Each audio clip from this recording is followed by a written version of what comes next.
our hangout. We are hosting our Hangout Habits. I'm here with Sarah Denwald, my business partner. And today I am so happy to welcome Ann Pillsbury. Tell you a little bit about what's going on with the swing shift, and then we're going to hand things over to Ann.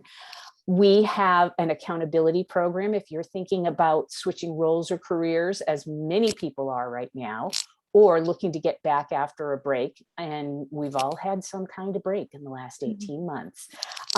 Our accountability program is a great 6-week boot camp to get you back up and running. It kicks off next week. We include a copy of our book, Back to Business. So if that's something that you think you'd benefit from, check it out on our programs page. Our book is available in hardcover. We're delighted to announce that it's going to be available in paperback sometime in the spring. We just heard from the publisher, so we're tickled about that. We've got some other fun things coming up, but today we're going to talk with Ann. We met Ann through a mutual colleague who runs Genève. And our friend Jill Angelo said, Nancy, I really think you should meet Ann. She's been doing a lot of work as a marketer, but she's thinking of switching over into coaching. And so Ann's background is in marketing. She started doing brand marketing, took a break, and had a family of 4. And then about 5 years ago, got back into it with both feet. She worked at PicMonkey and then Promethean in marketing roles. She's gone out on her own now as a career reinvention coach, and she is here to talk to us today about managing self-doubt in 4 steps. So I am so happy to have Ann here. She actually does the first session in our accountability program. So I'm delighted to have you here. How you doing, Ann? Great. Thank you for the nice introduction. So happy to be with you guys, Nancy and Sarah. I just love the swing shift, love your mission, and always love being able to present. So I'm going to go ahead and jump right in and share my screen. So just give me a minute here. And oops, we need to get to the front. Sorry about that. Oh, all right. Looks great. There we go. Looking forward to it. Yeah. Now you saw the whole thing. Spoiler alert. So there. So how to manage self-doubt in 4 simple steps and take a giant leap towards your career goals. Hey, Ann, do you want to put it in presentation mode here? So you're not seeing in presentation mode? No, we're seeing it with the... You're seeing it. Okay, hold on. Let me stop sharing and reshare the other way around. Perfect. And I also just want to add to everyone out there with our accountability program happening next week. So Ann kicks us off, but it will be a different topic than what we're doing today. And that's going to be a surprise for those that are enrolled in our program. And just to, while Ann's getting this going, just to go a little bit more into the accountability program, it's really a deep dive into the most important aspects of your job search. So we start with career discernment. We talk about LinkedIn, resumes, personal brand, interviews, as well as negotiations tips. So it's fantastic. It's 1 day a week that we meet live, and then you're with the group. So you're also getting some networking as well. It's really the most bang for your buck in regards to time and value and making sure that you keep yourself motivated. So again, signups are happening now, but we're going to cut them off probably by Friday. So make sure that you go to our accountability page and or DM us on Instagram or Facebook, and we can get you that link. Okay, that's my sales pitch. I'm done. Way to go, Sarah. All right. Awesome. All right, I think I've got the deck sent properly now. We're seeing it. Awesome. Great, thank you. So how to manage self-doubt in 4 simple steps and take a giant leap towards your career goals. So Nancy also just did a great introduction of me, but I'm an ICF certified coach, and I help busy grown-ass women unlock their potential, manage self-doubt, and prioritize themselves in service to launching big, bold second acts of meaning and possibility. As you can see, I had 4 kids, and then I'm a serial midlife reinventor, having numerous jobs in marketing and personal development spaces. And I left my full-time job, like many of you, last spring because, COVID made me reassess. And I decided it was time to take that risk on me and start my own business. So here I am. So I love this quote by Tara Moore: "As you step closer to your most deeply held aspirations and inner truth, the voice of self-doubt will be deafening. If you let it, it will steal your dreams." So as you all are starting to reevaluate and pivot in roles or return to work, I believe that you might as well be doing work that is important to you, and self-doubt will get in your way and tell you all the reasons why you can't. So that's why I feel like it's so important that we learn to manage it in service to our dreams. So how might self-doubt block you in your career search? What do you guys see, Nancy and Sarah, with your clients, or even with yourself at times, how maybe self-doubt has worked against you? I think it falls into a couple of parameters, and with people that, we've worked with, many times people have a ton of great experience and successes, but because they've taken a break, even a relatively short break of 6 months, they forget what it is that they know how to do. And that introduces an element of doubt. Well, can I still do this? Yeah. And I think that for what we've seen, that's probably the single biggest one. Sarah, how about what you've seen? Yeah, I would agree. I think that, a big feeling, some people, I guess, call it imposter syndrome. I don't know if I totally agree with that, but it's really about they're feeling that they're not relevant, right? That the tools and the processes and the work is something that they can't do anymore. And that's just not true. Yes, things have evolved, but they've always learned it and they haven't lost that ability to be able to do that. And it's just making sure that they're, that self-doubt, that they're kind of taking control of that, right? And acknowledging it and then making sure that they're working to move past it. The other, I was going to say, the other thing is fear. Yeah. So that feeds in. I just wanted to share an example of a client that I worked with, and she had started her job search just in January as COVID hit and kind of abandoned it, but had done some soul searching and really was very clear on the big vision she had for herself, but she didn't believe it could be a reality. And herself sounded like, I'm a 50-year-old woman. I have a weird career trajectory. I prioritize my family and I'm unqualified. I have limited funds. So, it was clear that the doubt was running her show, because the truth is that she had founded 2 small businesses. She was a lawyer. She was an organizer. She was strategic. She was creative. She was like amazing. And so once we started working together and shifting her mindset, she started getting out there, her absolute dream job landed in her lap. It's just showed. So it's that combination of managing your self-doubt and creating that strong vision, which I think we'll talk about as an accountability group a little bit, that makes a huge difference. Wow. So you're not alone. Everybody has this kind of imposter syndrome, this self-fear. And I feel like it's the number one thing that blocks women from actually going after what they want and not settling. And so I've created this calm process that will help you to manage self-doubt and fear so that you can gain momentum towards your career goals. So quickly today, the agenda is I'm going to introduce you to your judge and introduce you to this sage, which is your wise self, and then we'll go over the calm process. So meet your judge. So the source of your self-doubt is your inner judge. This judge is the relentless voice in your head that sounds like your truth, but absolutely isn't.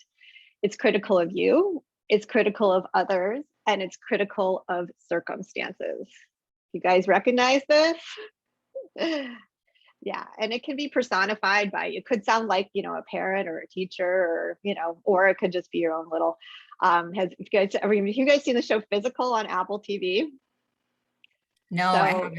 It's great. So the woman her inner judge has a voice. It's personified, and it's terrifying, but it also is terrifyingly familiar. So it might be interesting to just kind of check it out sometime. Yeah, it's a good absolutely. show too. So to recognize the voice of the judge, it's harsh, rude, and mean. She says things to you that you would absolutely never say to anybody else. Binary, you're fat, you're thin, you're experienced, you don't know anything, you know, ostensibly the voice of reason. So it's not realistic to go after that, you know, whatever that you aren't ready yet. So you become stuck in preparation instead of moving forward in action. The tape, it sounds like it's just running into your head, the same messaging over and over. It's irrational. You may have heard it your whole life. You may recognize it as fearful, but it's persistent nonetheless. So here's some of the names that and we've already thrown a few of these out here: a judge, saboteur, inner critic, imposter syndrome, perfectionist, overachiever, controller. It's your itty bitty shitty committee. The judge is universal. Everyone hears it. It's the bias towards exaggerating and reacting to the negative is a central survival strategy for our species. The judge evolved as a strategic protection. It wants us to stay safe from harm, potential risk, physical and emotional, failure, criticism, disappointment, and ultimately rejection. But the thing is, we no longer need to fear the tigers. The judge's extreme negative bias is helpful to the physical survivor of our ancestors, but causes an abundance of distress and anxiety. Our judge's reactions to life is disproportionate, both to what is really happening. And our culture feeds this, you know, the 24-hour news cycle absolutely feeds this need to be fear all the time. It's exhausting. And I think we're all feeling it after, you know, the 18 months of our challenges. But understanding our judge's intentions are positive, but that we have a choice on how to respond to life's challenges allows us to start shifting out of our survival mode and develop a more balanced existence. So just a little bit about me. This is a picture of me in 2010. And I actually, on this trip, I got this vision that I needed to become a life coach and literally signed up and started the next week. It was one of those weird callings. And on the first day, they put these little monsters on our desk and introduced us to the idea of the inner critic or the judge. And for me, as someone who'd held these impossible internal expectations of myself and was crippled by perfectionism and lack of confidence, this small shift in the understanding of myself and the ability to actually start connecting to my wisdom helped me to have the courage to bring all these new things into my life. I mean, as this woman here would have never expected that I could finish a coach certification program and start my own business, or that I would return back to work by pitching myself as a 45-year-old intern at my dream company, or that I would shift my parenting and let go of the alpha parenting of my 30s and start to listen to my own inner wisdom and that of my children. So, hello, Sage, your wise true self. So underneath the loud ramblings of the judge is our sage wisdom. Our sage is a voice within that is unburdened by fear and uncertainty. She's utterly calm and emanates love for oneself and others. She is your inner martyr, mentor, and the part of you that is whole, centered, and loving. A couple tips for hearing your sage. Bring some quiet space and invite her in, because the judge will always demand your attention first. She speaks softly and waits to be heard.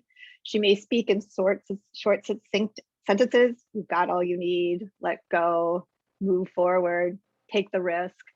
Our sage keeps things simple. When we overcomplicate, she helps us to bottom line. Our sage knows exactly who we would be if we were brave enough to show up as our truest selves. And just an interesting thing about when you're in judge or sage mode, they can actually track it to different parts of your brain. So when you're in the fear, stress, anger, you're in your limbic fight or fright system of your left brain in your brainstem. And when you're in empathy, curiosity, creative passion, then you're in your right brain in the middle prefrontal cortex. So now we actually get to the calm process. Had to lay the foundation there. So the calm process will help you to manage self-doubt by unhinging from your judge and learning to listen to your sage-wise self. It starts with controlling your judge, activating your sage, listening to your wisdom, and then moving into action. Controlling your judge. So the most important thing about controlling your judge is just absolutely having awareness that voice exists. It's a daily practice that begins with the awareness that this critical chatter is actually separate from the wise, true voice of your sage and inner mentor. So you need to then activate your sage by grounding yourself.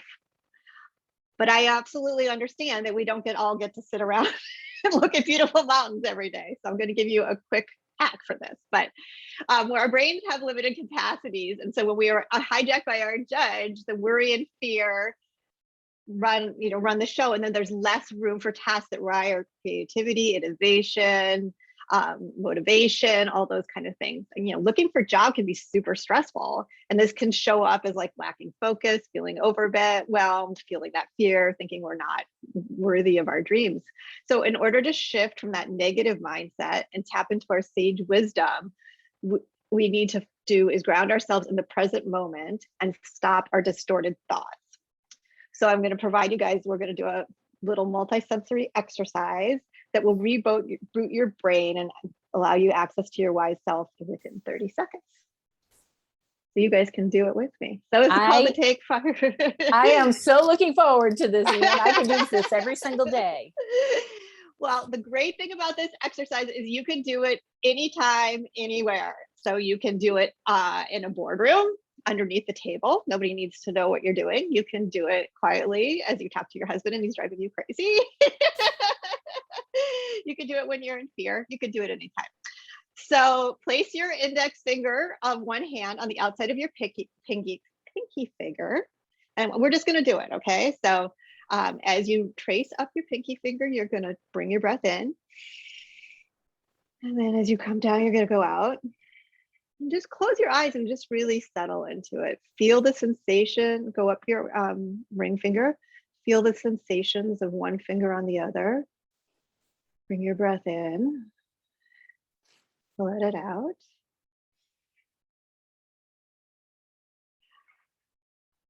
Just go all the way.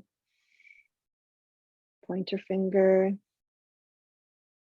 Up your thumb. So if we weren't in presentation, I'd have us do it a couple times back and forth, but can you already feel yourself just kind of calming down a little bit and centering? It just immediately takes you out of the frenetic and brings you back to yourself and your sensation. And the key with that is breathing. Yes. Breathe through each one. Up, down, up, down. Do it like back and forth a few times and it will absolutely shift you. It's a great one to teach your kids too. I have a daughter who's super anxious. I'm like, okay, we need to do this. So once you kind of stopped the chatter, then you can actually listen to what your wisdom has to say. And here's some questions that you can ask. And you have a little piece of paper so that you can write down what comes. And again, remember, it could just be a single word. You don't need to ask all of these questions, maybe just one of them. But we always want to start with compassion. We're always running so hard. We're so hard on ourselves as women, particularly. We have so many expectations. So really, you have to start with love, and even love for your judge, because it's just there to protect you. So once we start to show some compassion to our judge, it settles down. Like, oh, okay, we're safe. We're safe here. We can do this. Ask yourself maybe what is possible here. How can I approach this from a new perspective? What would my sage do in this situation? That's always an interesting one. Like if you were your most wise self, what would you do in that situation? What information do I need to move forward?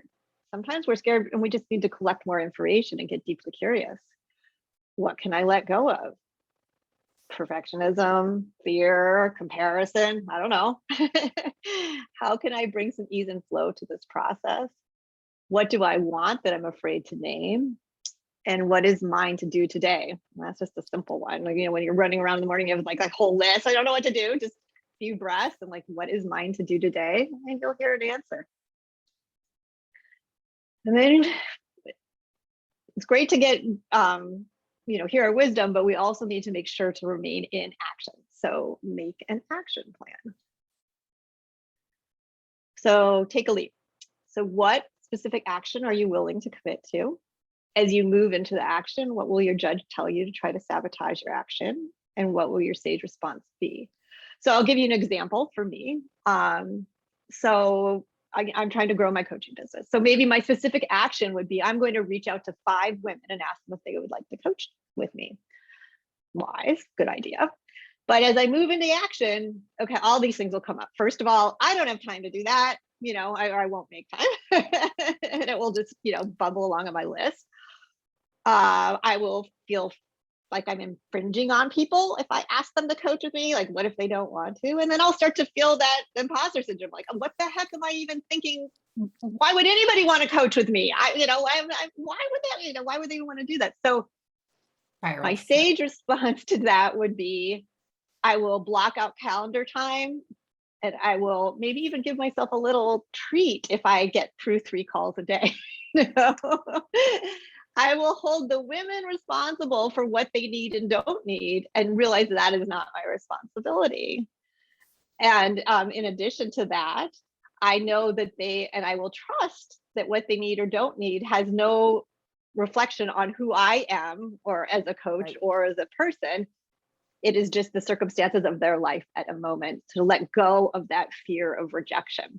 So, that's just something how I would do it, but there's zillions of examples.